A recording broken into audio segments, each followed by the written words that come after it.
Hi, everyone. Excited to join in. Thank you so much. We will just wait for a couple of minutes and then we will start.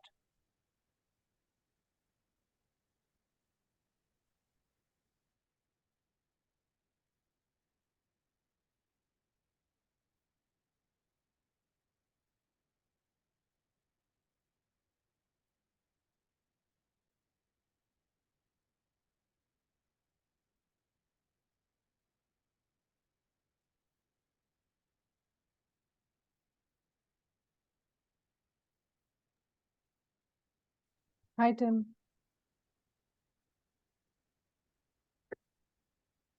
I'm sorry, I'm having a lot of trouble with my computer today. It's okay. I'm attending from my phone network, so fingers crossed.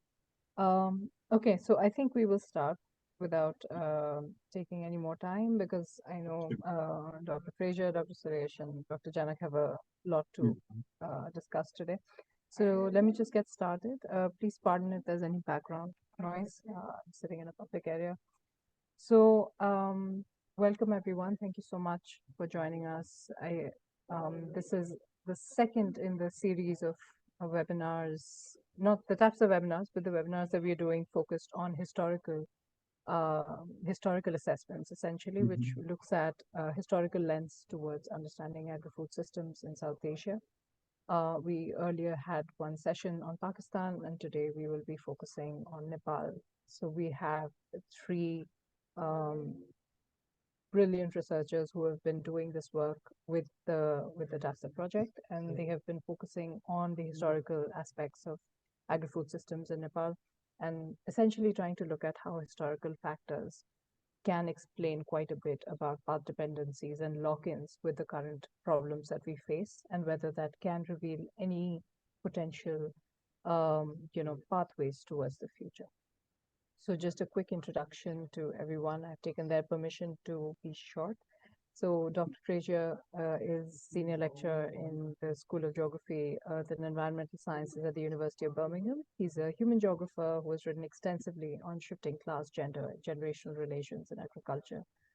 Dr. Suresh Dhakal is an associate professor at the Central Department of Anthropology at Tribhuvan University, Kathmandu. And Dr. Janak currently works at the Central Department of Anthropology at the Tribhuvan University, Nepal. So I'm handing it over to the team and looking forward to this discussion. Thanks. Suresh.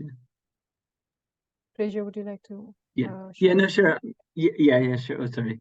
Is Suresh not giving the introduction first? Yeah. Dr. Suresh, you're on mute if you're speaking. Okay, I'll take it, Fraser. Thank you. Hello, everyone. So I'll just briefly thank you for joining us and thank you for inviting us. What we're presenting today is part of our study that we have done in the last 5 to 6 months. So how we like to characterize our study is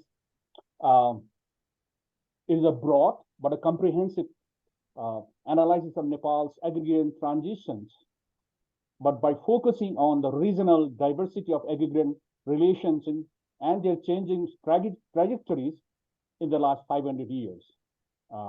Fraser will be talking about this long transitions of the last 500 years.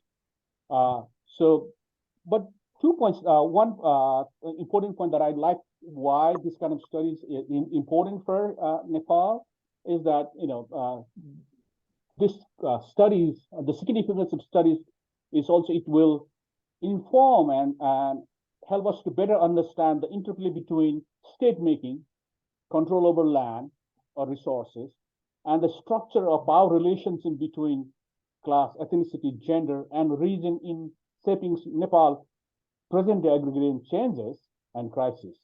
And also, we hope that it will also inform what kind of future intakes we can take from here. With that third note, I would like to pass on to Suresh Dhakal, sir, for the methodological part. Thank you. Thank you. Thank you, Janak. As you've just mentioned, like this study takes a much longer view. By exploring Nepal's agrarian transitions over the centuries rather than decades, it focuses in particular on the last 500 years.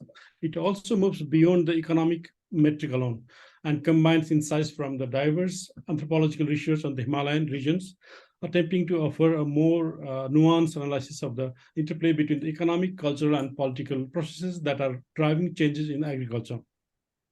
So there was no such coherent body of literature to build upon. Therefore, we had to rely on scattered sources, including literature on and from Nepal to global literatures to draw the perspectives. Hence, it is based on the review of the secondary sources and archival study. However, we have also drawn on some of our primary observations and informations collected in different locations and different points in time over the last 2 decades. In addition, we have also done a few interviews with the key informants of the relevant fields. As the agrarian transitions refers to a transition from one mode of production to another mode of productions, for example, from pre-capitalist to capitalist mode of productions. Therefore, we adopted a political economic approach to frame the agrarian transitions. You may also, if you like, we have adopted the Marxist approach to understand and analyze these transitions. And then another important point is, like, given the fact that agrarian transition is not merely an economic questions that we mentioned earlier, it is one of the major social and political questions in Nepal's context. I think it is in the South Asian context as well. Therefore, the conundrum of class, caste, gender further complicated the methodological choices. The country had no in Nepal's case, the country had no single and monolithic mode of productions. Rather, it had several modes of productions. The country is divided into different ecological zones and also diversified in terms of customary practices of different Adivasi groups. That is Adivasi mode of productions. Likewise, the transition was a continuum of the pre-unification era, that is before 1768, when there were several small and tributary states with their own agrarian practices. Therefore, linking micro to macro and past to present was a methodological challenge, which we considered accordingly and accommodated. As you will see during the presentations, the chapters are divided according to different historical eras or trajectories that mark the transitions. For example, pre-unification, Shah period, Rana period, post-Rana or Panchayat period, new liberal era, that is after 1990 and 1990s, and so on. So with this short note on methodology, I would welcome Fraser to go into the main presentations. Okay, great. Thanks so much, Suresh. I'm just going to share my screen now.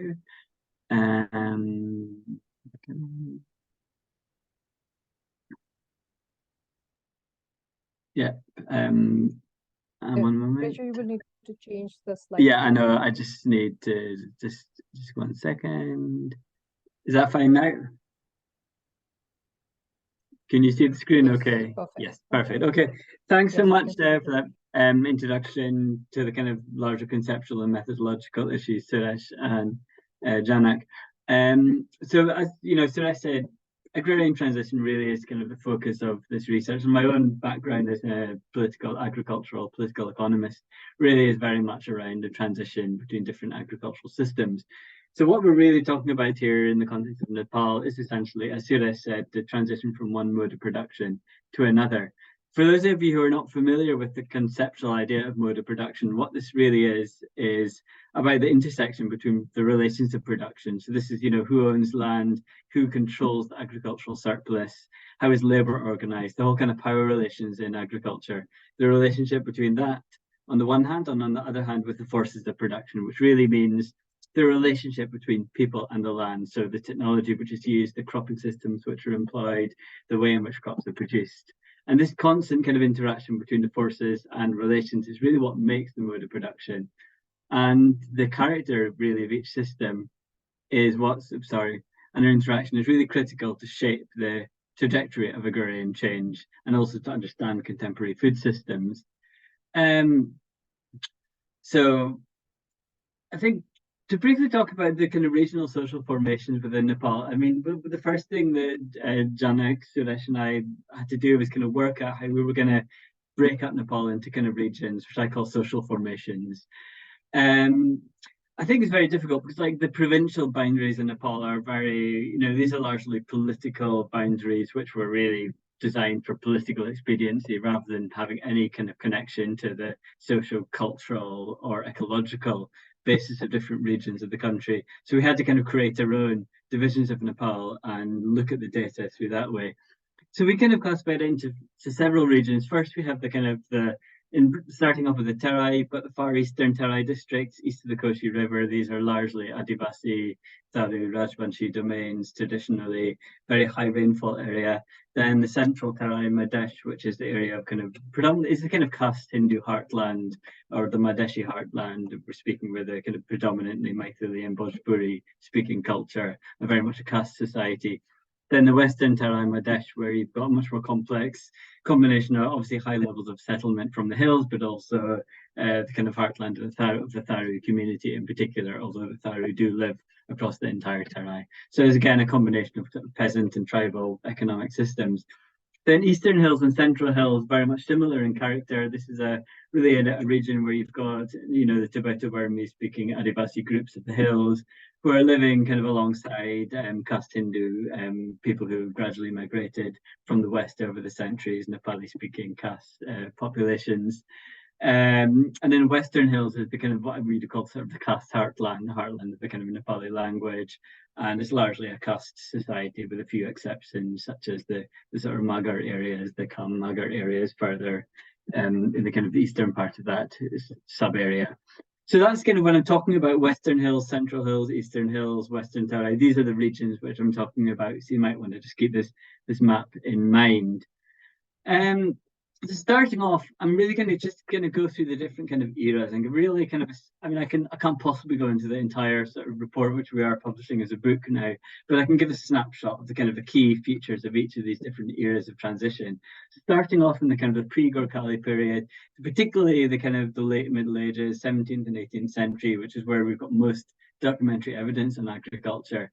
There's strong evidence starting off. Let's start off in the sort of the central Terai. So this is an area which was either the area around Janakpur, Birganj, the kind of the caste heartland.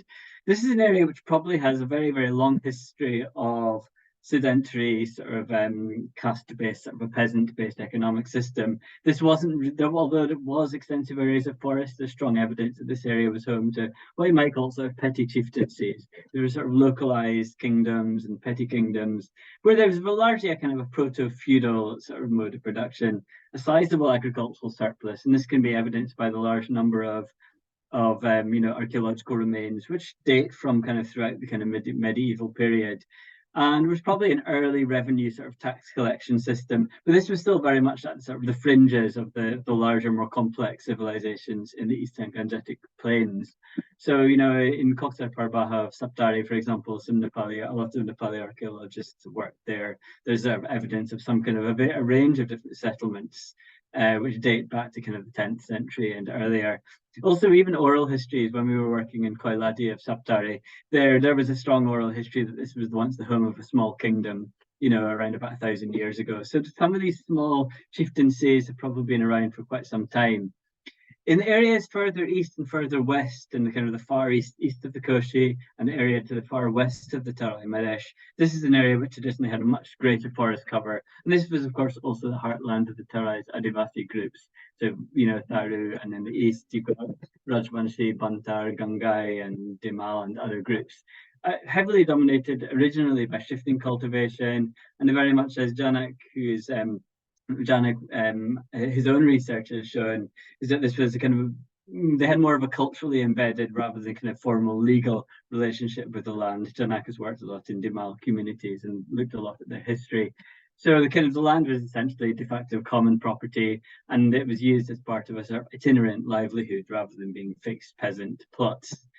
And another feature is that there was likely a kind of a north to south divergence. So as you got further south towards the Indian border, you would see more settlement, more of a kind of a peasant-based economic system. And further north, it was more semi-nomadic, itinerant sort of state mode of production. That isn't to say the state was absent. I mean, even in very isolated forest areas, the state had some influence. This is actually on the Indian side of the border in Jalpaiguri district in North Bengal. So this is deep in one of the forests. There's the remains of a fort, this was actually built by the Bhutanese, who at that time had colonized part of the Duars region.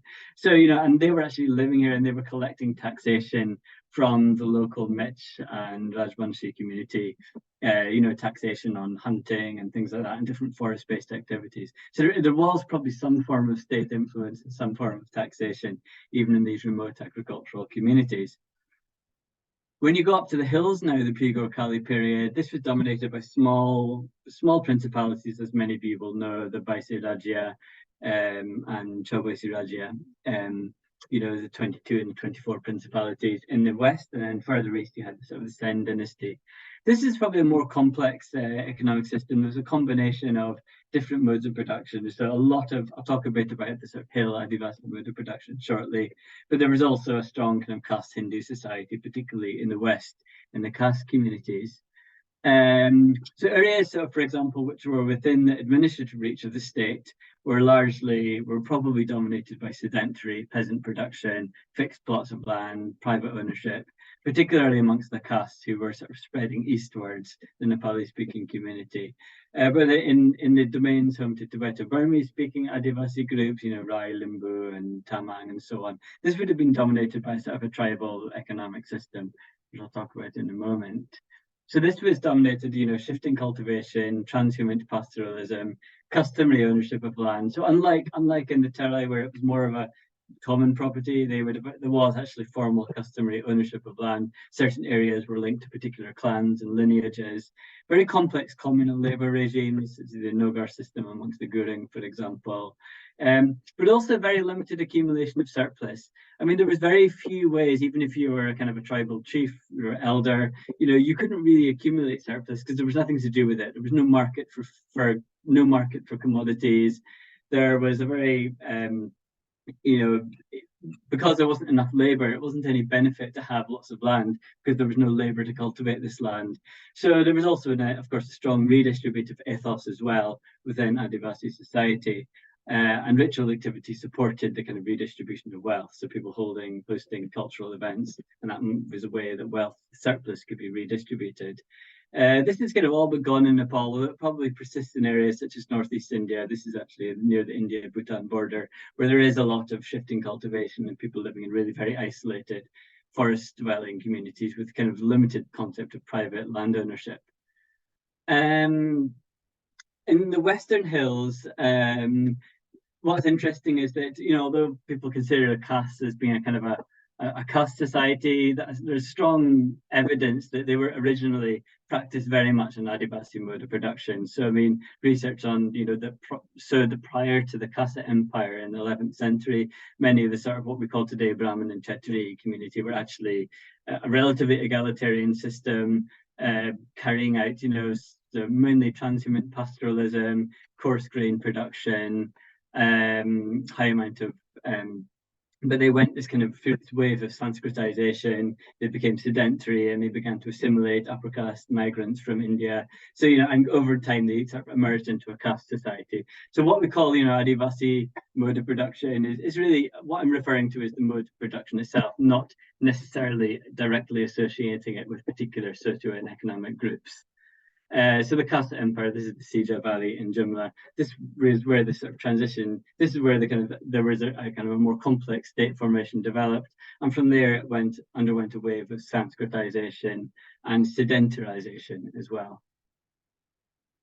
And you see that relics of that today with the sort of so-called Matwali Chetri ethnic groups or Pawai in places like Upper Jumla, for example, where there's kind of they're officially recognized as castes or kind of Nepali speaking castes, but actually the mode of production is still much more closer to indigenous or Janajati groups, in terms of transhumant pastoralism and so on, and coarse grain rather than rice production.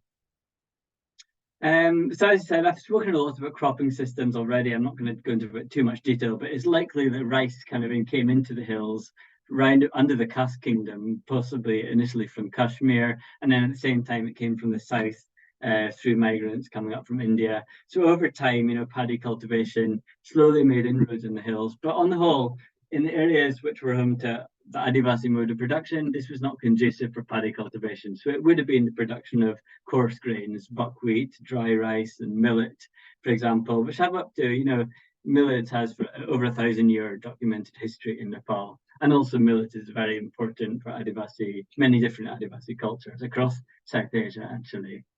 And there was a gradual shift towards paddy cultivation, along with a change to a more sedentary peasant mode of production. So, the Gorkhali conquest was really almost the pivotal moment in the change in the mode of production across Nepal. So although there were state formations in the past, the Gorkha state had a much stronger, more powerful state apparatus at the local level, which could really kind of drive change at the grassroots in terms of the relations of production, the ownership of land, and what was produced and how people used the land.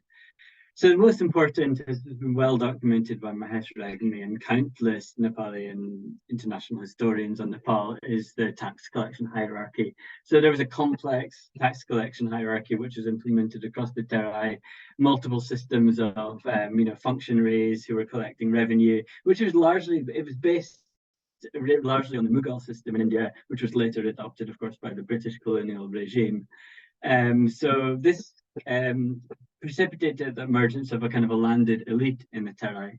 So we had Birta grants as well. So they were kind of, tax-free land grants were distributed to elites from the hills, as well as institutional grants through temples or so-called Guti grants. But probably Birta was by far the most important and still has a legacy today in terms of unequal land ownership.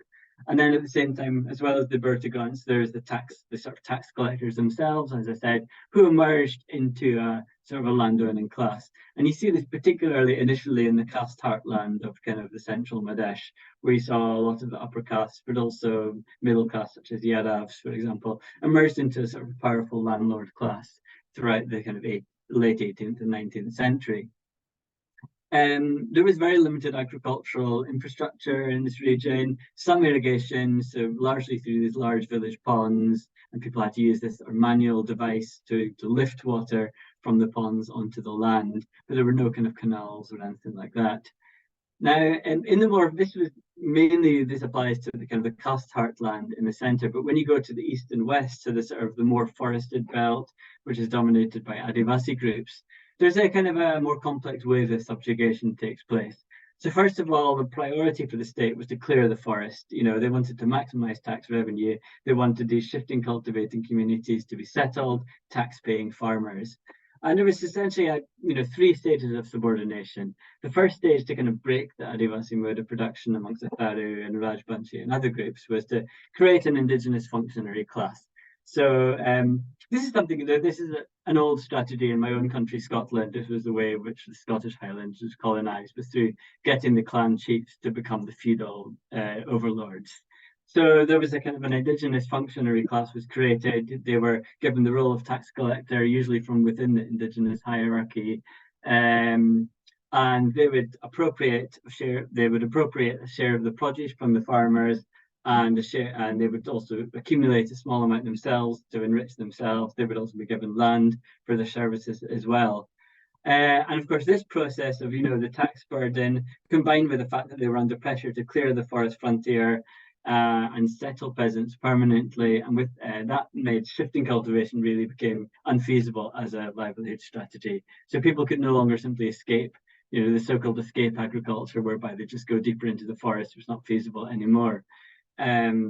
Instead, they were kind of forced to become sedentary peasants. And this was also supported by in-migration. So, they were encouraged to bring, migrants from more settled parts of the Terai or from India to also become tenants on these sort of newly cleared estates. So you see the kind of emergence of kind of Adivasi feudalism, particularly within the kind of Tharu domain. This is the old Malpot office in Dangraha in the Eastern Terai. This was where the Tharu Zimindar would collect taxation during the Rana period, collect, a share of the surplus from the farmers, and then this would be channeled to Kathmandu.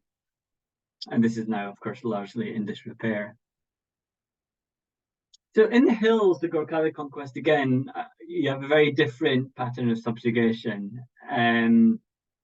So the eastern and central hills, for example, there was, just like in the Tharai domains, they tried to kind of create a functionary class, but it was not to the same extent as the Terai. And I think one of the important differentiations, I mean, you know, scholars such as Chaitanya and Mishra, for example, have said that the hills were traditionally, the primary source of surplus was through labor, whereas in the Terai it was through land and crops. And this very much kind of applied during this period as well. There was less agricultural land, it was less productive, so there was less pressure to generate labor tribute was created in the hills, and that was used to obviously to generate surplus for the Kathmandu regime. You know, they had, you know, farms and plantations and things like that, and servants and porterage, and all these different activities were provided through a kind of a labor tax system. And it was the groups close to Kathmandu, such as the Tamang, who were particularly badly affected by this labor tribute. In the more isolated areas, I think the bigger concern for the state was not so much generating revenue, but it was maintaining political stability. So they created a functionary class amongst, you know, Rai, Limbu, and Gurung headmen, or, you know, lineage chiefs. And they also gave temporary protection of their customary lands. Through this was how the Kipat system emerged, whereby customary clan lands would be protected by the state and legally recognized. But the irony was that this actually, eventually, this legal recognition paved the way for the alienation of these lands later on, because this paved the way for upper caste settlers to come in, clear forest, and that ruling came in whereby anyone who cleared a forest, that land would be converted from Kipat to Raikar. Raikar is basically taxable, privately taxable land from which you pay tax to the government, which is under fixed sort of peasant cultivation. So, so this sort of this legal recognition of Kipat land actually paved the way for the alienation of tribal land eventually. And also there was a lot of deception which went on during the cadastral surveys which took place throughout the Rana period.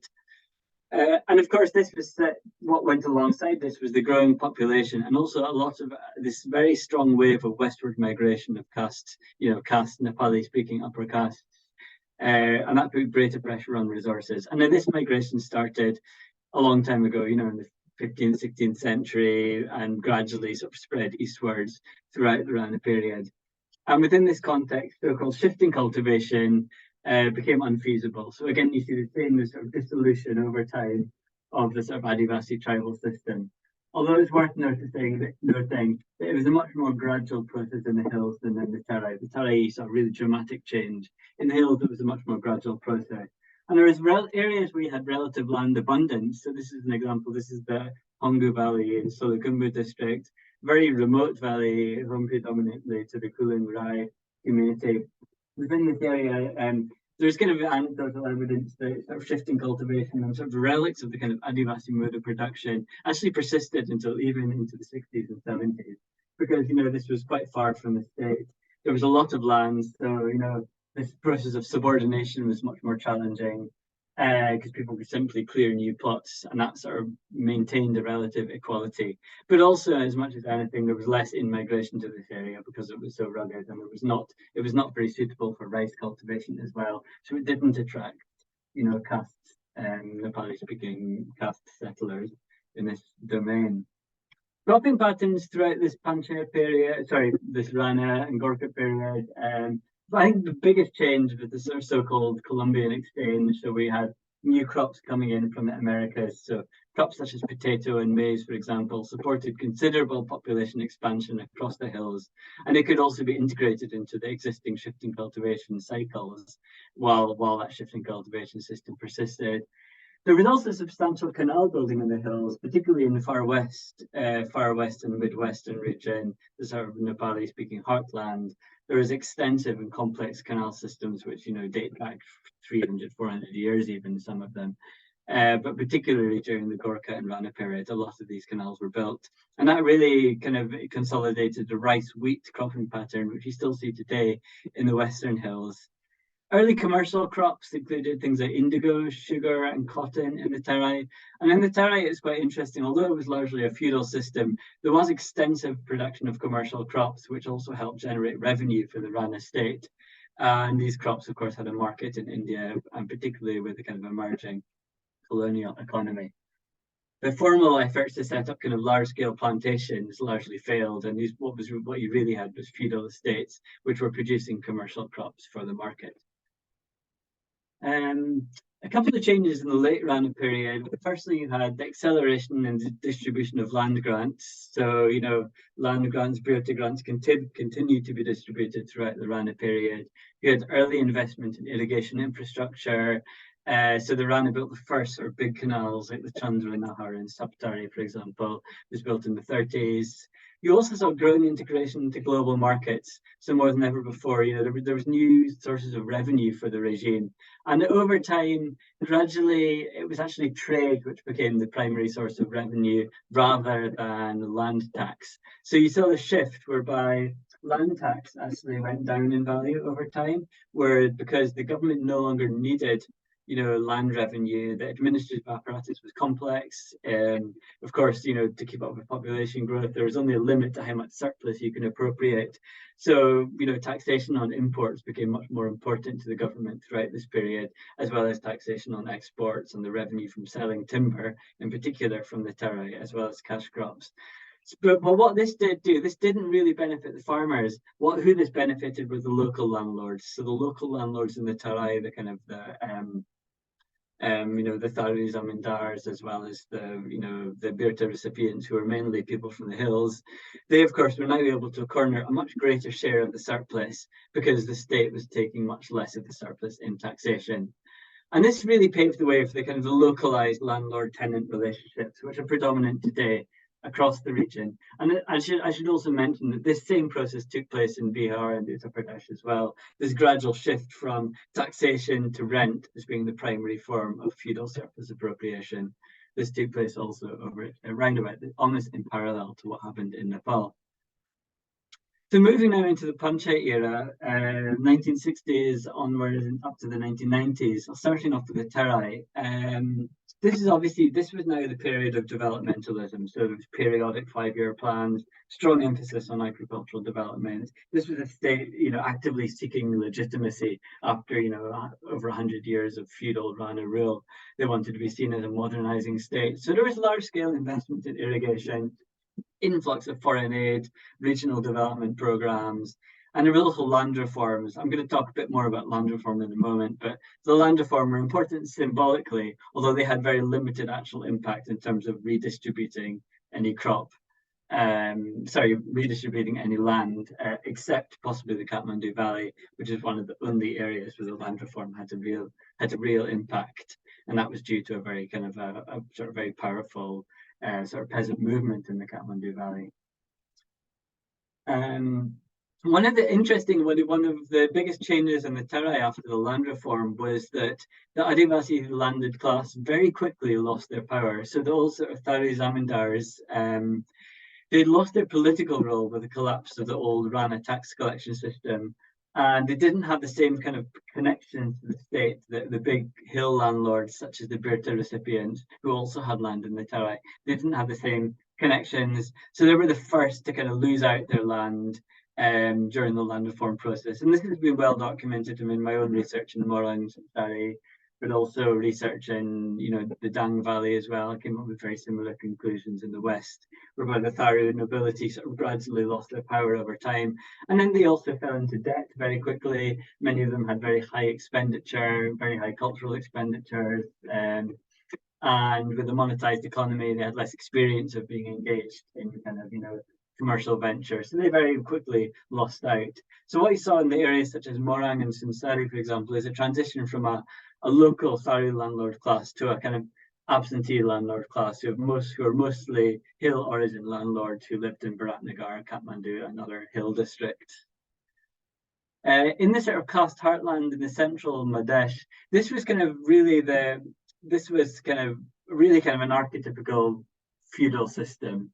For example, this is a Krahi village of Danisha, and respondents, we gathered a lot of oral histories about land relations during the Panchayat time, and they spoke about really a very, very typical feudal system where you've got an interlockage between landlordism, between land ownership and usury, so money lending. So people essentially would be tenants would be totally interdependent on landlords. They would rent land from them, they would take loans from them, they would have to labour for them. There was also, this was propped up by kind of a judgmani system or sort of ritual exchange between castes, whereby tenants would work for free for landlords in provision of kind of certain services, for example, during festivals, for example. And elders also recalled how poverty was really extreme during this period. Many households had, even had to borrow, they had to borrow clothes off the landlord if they wanted to go into the city for any official work. So there really was that, and this same system is almost parallel to the system in Bihar to the south around the same time where it also worked. So really there was strong convergence between these two regions. And probably the biggest change in the Terai and the Panchayat period was, of course, the settlement from the hills. So this huge wave of settlement. And what's interesting is that the settlement pattern was very much focused on the tribal domains. So the Western Terai and the Far Eastern Terai was where most people settled. There's strong evidence that there was very little settlement of hill people in the northern part of the central Terai, there was resettlement and clearing of forests, but this resettlement was mostly other Terai populations. So I think there was this kind of a concept, and Frederick Gage and other people who have studied the Terai colonization have really shown how the upper castes from the hills didn't want to come into conflict with the upper castes from the plains. So that's why they tended to settle on the more tribal domains of the east and the west.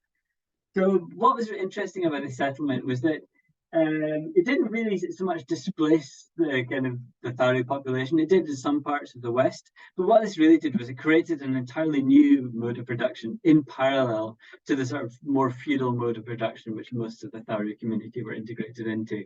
So these were essentially so the new settlers essentially were owner cultivating settlers.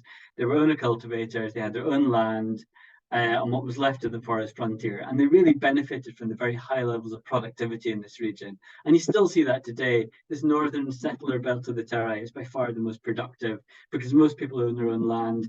Land is very productive.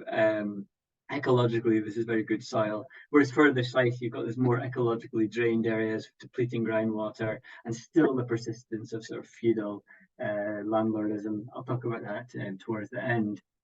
In the hilly region in the Panchayat era, again, complex process of transition, and there was huge variability across space. But I think one of the biggest changes was monetization. So you had much more cash coming in. The emergence of new towns. So this is, you had new towns such as Hile and Dankuta, which are shown here, that emerged from a very small settlement into a substantial settlement overnight. Well, not overnight, but over a very short period of time. And this was driven largely by the construction of roads. But even, more established towns such as Silgari and Dhoti, one of the kind of the oldest, the only Newar town in far western Nepal, this was kind of consolidated as an important sort of trade center throughout this period. And particularly with Dhakal, which was the bigger settlement, which is a new settlement which was built down in the valley and became a really big trading center. They also had bazaars, although they've been around for a long time. They really kind of took on a new importance during the Panchayat period. The weekly market, this was with more cash circulating in villages. This is the one way to trade throughout this period.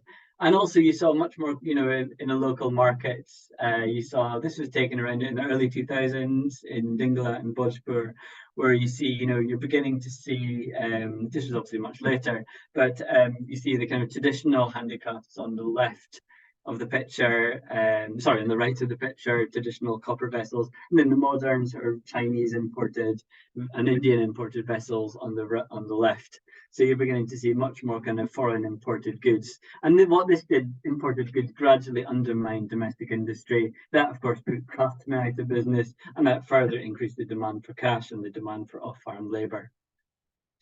You also saw kind of continued decline in the sort of so-called Adivasi mode of production throughout the Panchayat period. It may have persisted in land-abundant areas, as I mentioned earlier, but really what was happening around this time was that the cultivation was really reaching its natural limit. So there was no more land which could be cleared, and shifting cultivation was really becoming unfeasible. And Suresh has looked at shifting cultivation, so it has persisted in very, very remote areas of the hills, but not on the whole, it was largely declining throughout the punctuate period. Fraser, also we grown have different. Sorry, we have another 5 to 6 minutes to wrap up. Yeah, sure. I could maybe be. Yeah, I'm kind of. I'm getting there. Yeah. You also saw, growing differentiation throughout this period, particularly as markets became more important. And you also saw the final official abolition of kipat, of customary kipat tenure, and all the kind of former Raikar land all land became sort of officially Raikar land, is sort of state-owned land, although it's de facto private property. And in areas, particularly of land scarcity, we also saw much growing, intensifying inequalities between Adivasi and upper caste settlers. So, research by anthropologists like Lionel Kaplan and Elam, for example, they did extensive work on this kind of the way in which the Limbu gradually kind of lost sight of their land following the abolition of the kipat system, to kind of to essentially rice cultivating castes who had sort of gradually migrated into the area over the decades. And there was a lot of kind of indebtedness, deception, which took place during cadastral surveys, indebtedness to settlers. This was what gradually saw the alienation of land. And you still see this kind of inequality today. So there's a cropping pattern to the consolidation of kind of niche cash crops, cardamom, tea, for example, real intensification of the rice wheat cropping system in the Tarai due to improved irrigation, relatively limited growth of cereal production throughout the hills. And there was a period when there was a belief that there was going to be a population crisis. This wasn't realized, I'll talk about this later, but there was kind of a concern that, cereal production had reached its limit and there would be this crisis of food production. So the intensification in the Tarai, but kind of relatively stagnant growth in the hilly region.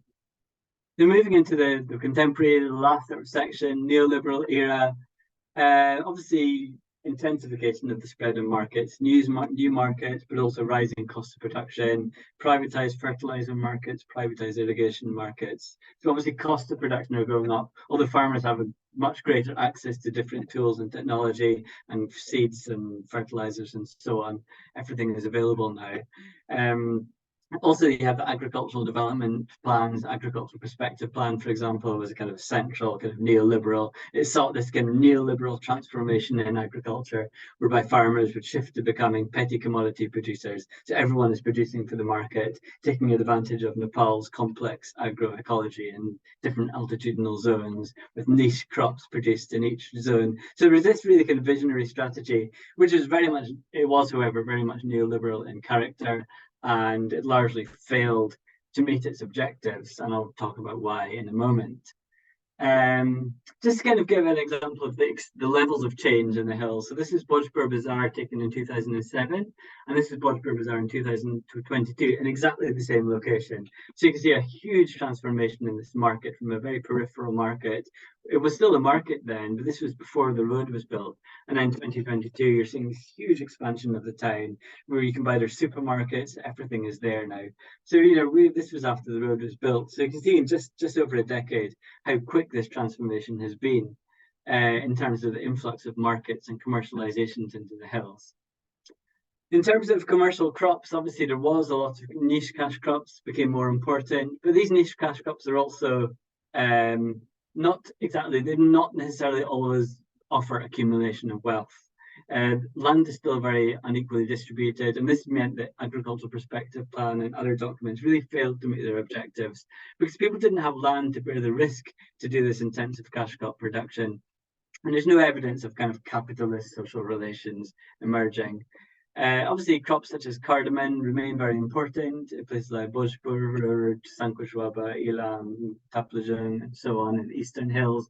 But cardamom is also very vulnerable to disease. There's been a lot of diseases recently, which has undermined production. Rudraksha was another one which was booming around by 2015 when I did field work with IMI in Bhojpur district, and people were even returning from overseas to invest in Rudraksha plots.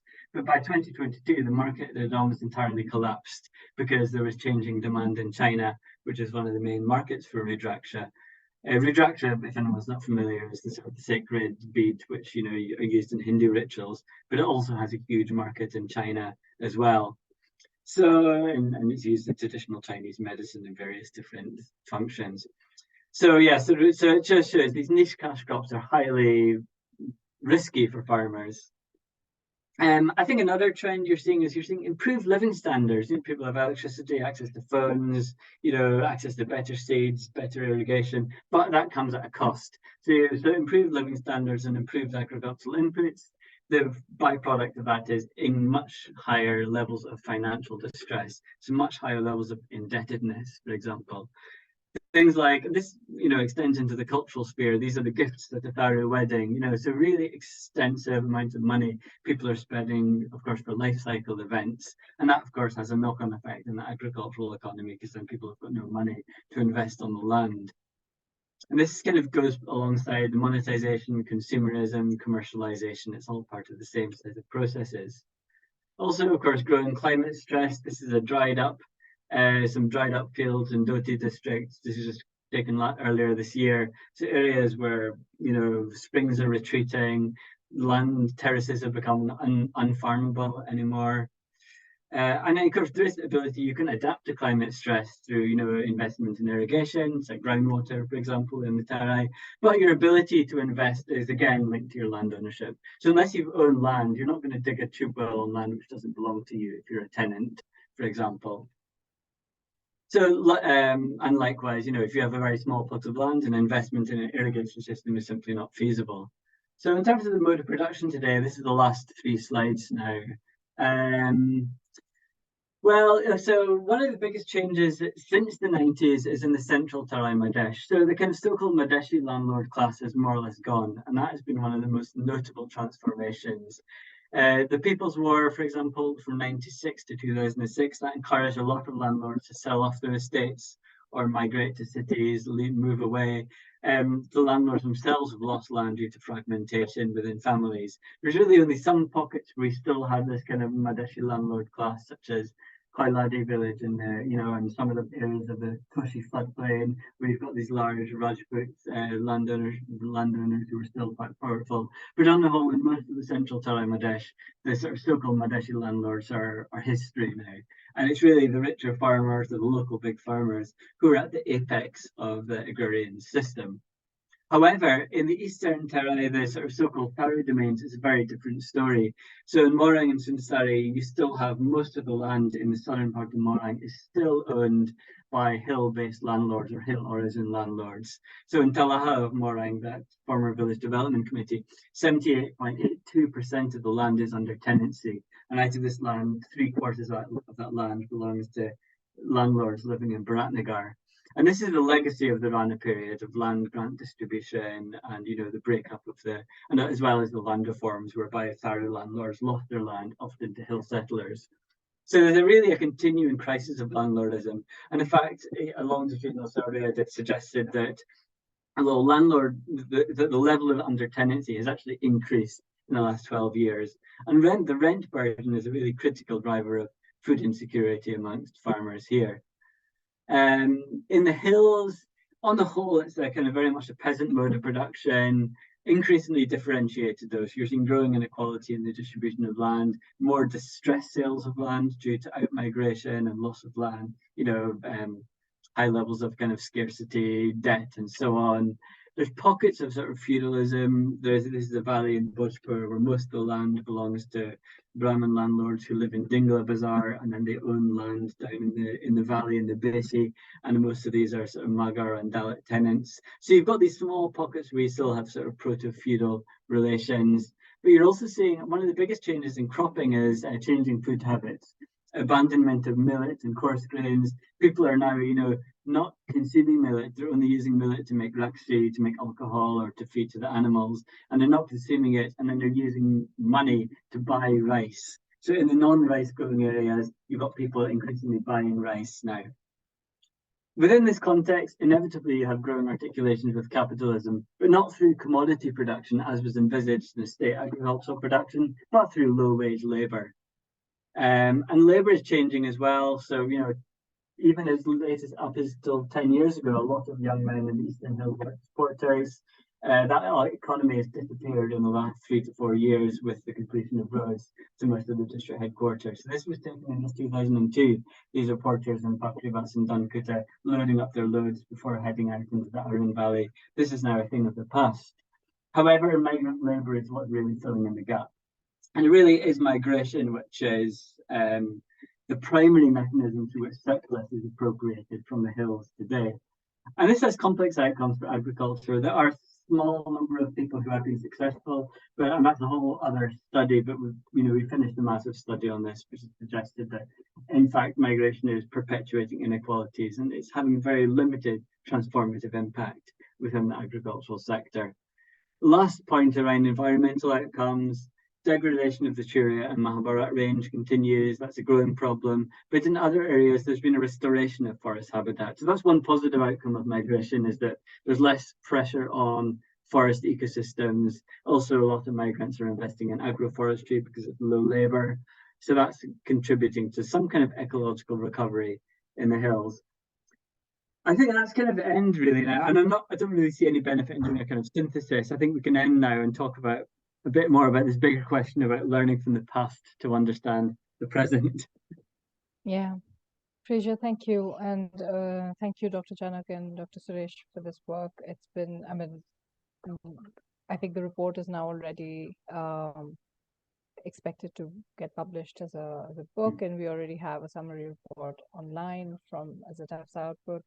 So anyone interested can please go ahead and read that. It's all there.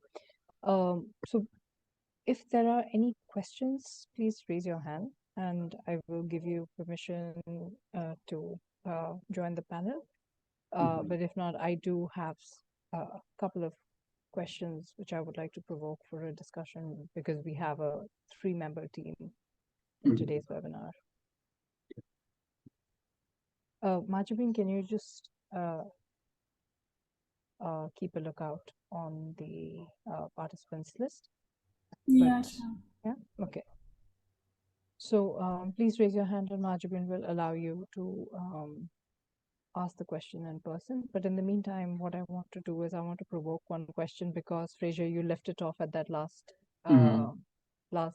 slide of learning from the past, and because this is very, intensive in terms of information, but often historical work gets sidelined saying that this is already the past. Why should it bother us today?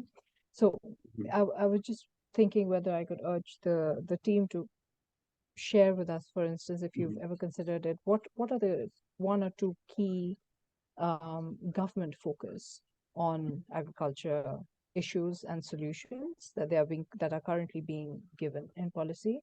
And do you feel that there are any historical aspects or these pathways that you feel are constraining the implementation of these policies? Sure. Suresh or Janak, do you want to chip in on that question, or do you want me to? I think you're on mute. Yeah. So you're asking about the government priorities or policy interventions? Correct. Yeah, and whether the current issues. Whether the past is constraining, history is constraining these policies. Well, it's very complicated in the sense that,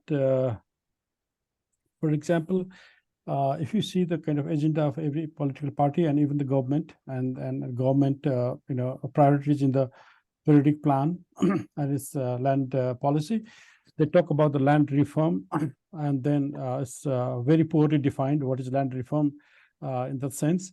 And then if you see in the kind of, the people's side, agriculture has been able to provide simply the livelihood, but that's not been, enough for the capital accumulations. So there is a kind of, relations like government policy, and then government agenda is about the land reform, but at the same time you have almost 1/3 of the land lying fallow, and then the reasons behind is like, for example, people want to accumulate the capital, and if you stick in the agriculture, you cannot actually, you can survive with that agriculture, but you cannot accumulate the capital. So there is a kind of disjuncture, and there has not been a kind of, let's say, government been able to address this with the policy. And so whatever the government has promised and whatever the, plans are there. I mean, Is it because of tenancy, or is it because of a productivity issue? A productivity issue. Yes. In terms of productivity, you could see the kind of the slight increase, but since there has been a land fallow for being a chunk, so you have to rely on the import of the food crops.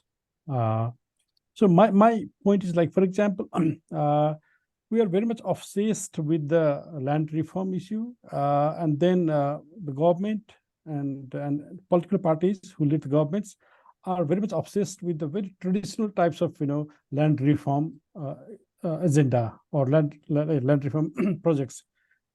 But the things have moved to beyond that. So they need a kind of let's say government need to have a policy to address that particular interest there. So even if per unit area the production has been increased, and in some cases, for example, even the cropping, the area of the cropping field has also been increased, but in reality, larger part in the middle age, been left fallow. So that has, I think, complicated the issue. Right. I have one more question, which was with regard to caste and religion intersections and their cropping choices. So I remember, Fraser, one of your slides had, how it was the Hindu upper class, for instance, who had a certain focus on, say, rice, etc. Yeah. And traditionally, I think in Nepal, there's been a lot of intersection of what they grow, what they eat, and in terms of what resources different kinds of classes of households really have in terms of resources. Is that something that you find, and especially because while Terai has moved on a very different pathway, a lot of the hills continue to have slightly older Adivasi modes of production. Do you find that there's any linkage in terms of the kind of social location of households vis-a-vis what they grow and how that affects Nepal's current cropping patterns? Or is it entirely market-based? I think that I think, and this is not unique to Nepal. I mean, I think you actually find across Asia, you've got, in Vietnam as well, you have lowland kin people who are, who are wet rice cultivators, and then indigenous or tribal groups in the hills who are carrying out coarse grain, shifting cultivation. India, it's the same. Nepal, it's the same. So it's very clear link between kind of a mode of production which is based upon shifting cultivation, which is large parts of Asia historically, is very much or suited to unirrigated coarse grain production, buckwheat, millet, and so on, and later adopted things like maize and potatoes as well, yams and so on as part of that same cropping system. So I think that is very much a cultural link, not only so much cultural, but I think it's linked to the mode of production itself. And I think that, and you see it ritually as well, like, millet is more important ritually in Adivasi social rites in India as well as in Nepal, compared to rice and kind of Hindu culture. So I think this is, but I would say probably the bigger issue today is that people are actually turning away from that with sort of Sanskritization, and also the people entering the kind of the national mainstream. People want to consume rice. I mean, Janak and Suresh, maybe you can talk more about that. No. No, thank you, Fraser. But talking about the Adivasi mode of productions, we have to relate it with the land tenure practices and land tenure systems. With the decline of the customary tenure systems, the Adivasi mode of productions also, I mean, that actually altered the relations of the productions. So Adivasi mode of production also declined along with that. So it is basically the state interventions and land governance that also has had something to do with this, decline of the Adivasi mode of productions. Just to add that point. Right.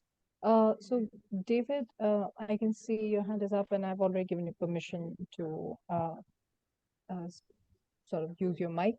If you could just unmute yourself. And Can you hear me? We can. Yeah.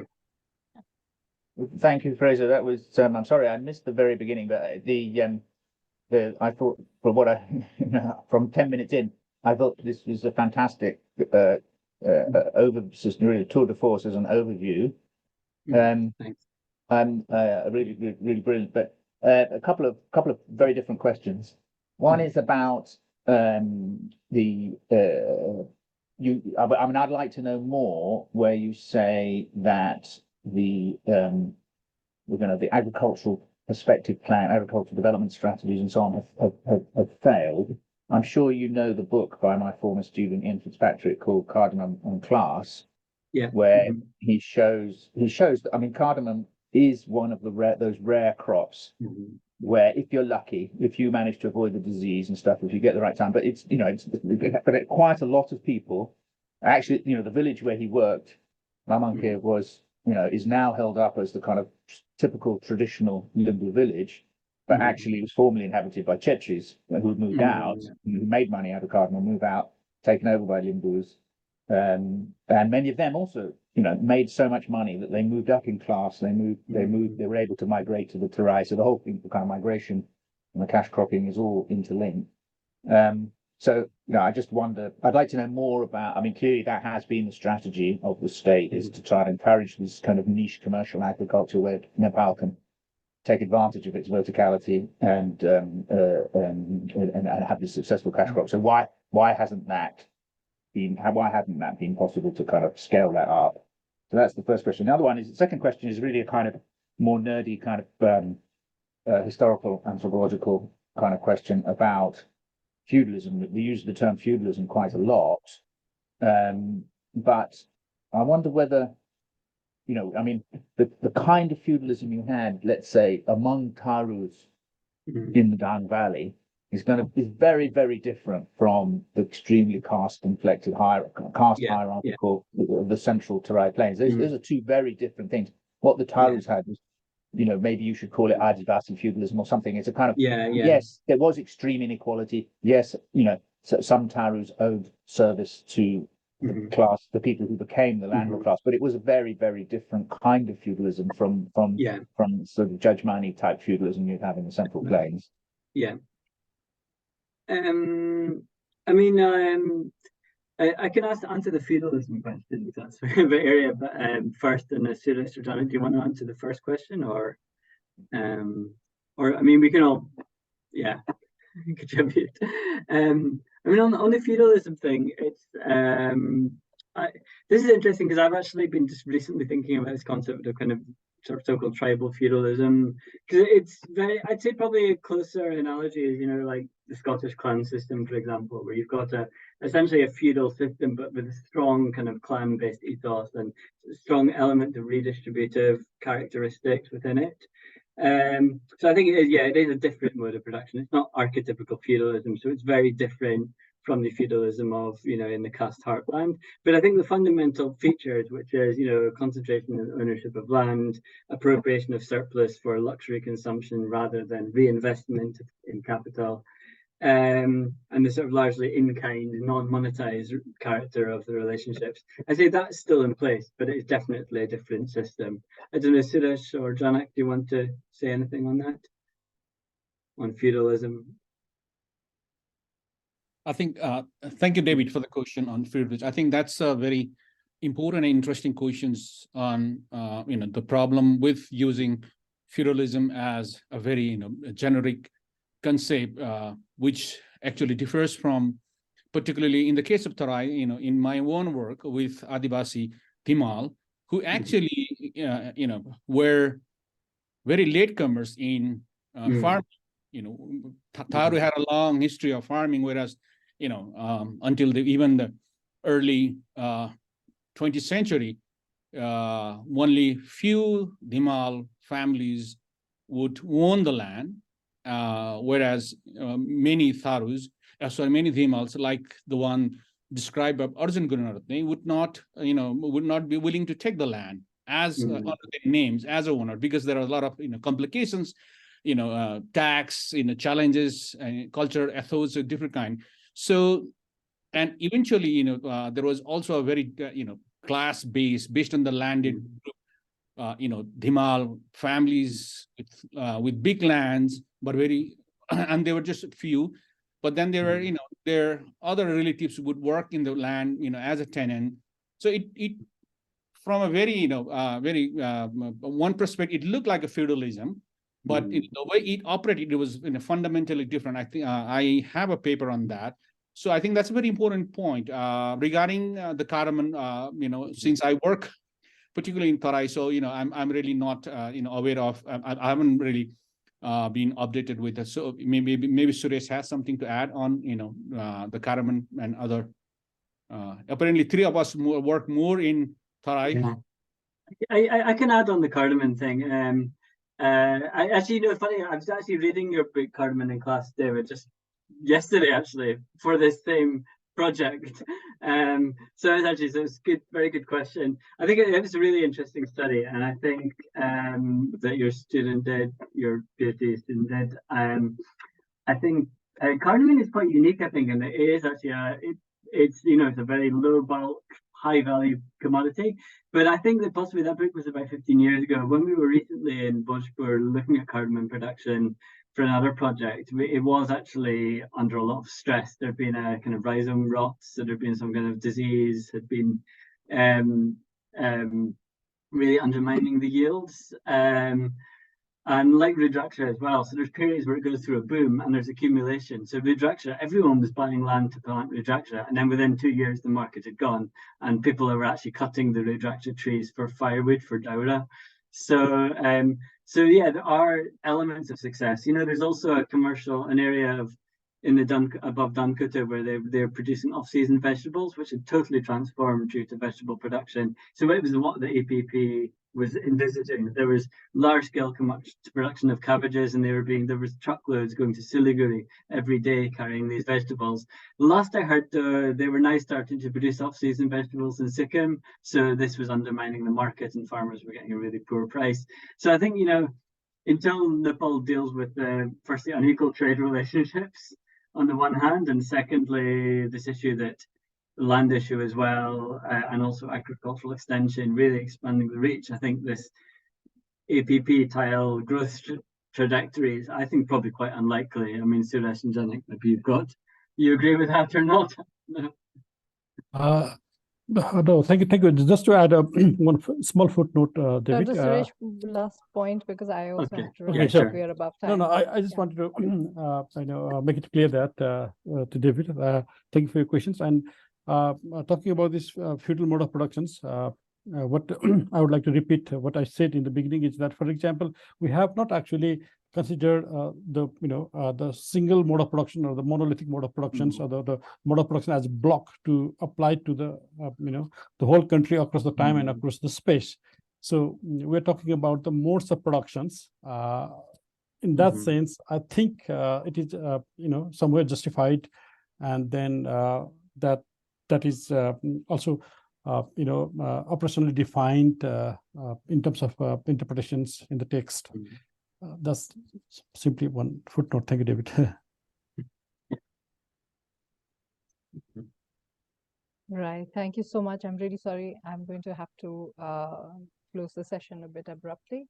I know that there's significant discussion and historical aspects are always important, but I think the goal for today was really to start thinking in terms of history when it comes to current issues and how it affects our future, because that's why history is kept alive, not just as an artifact, but as something that is very much embedded in our present and future.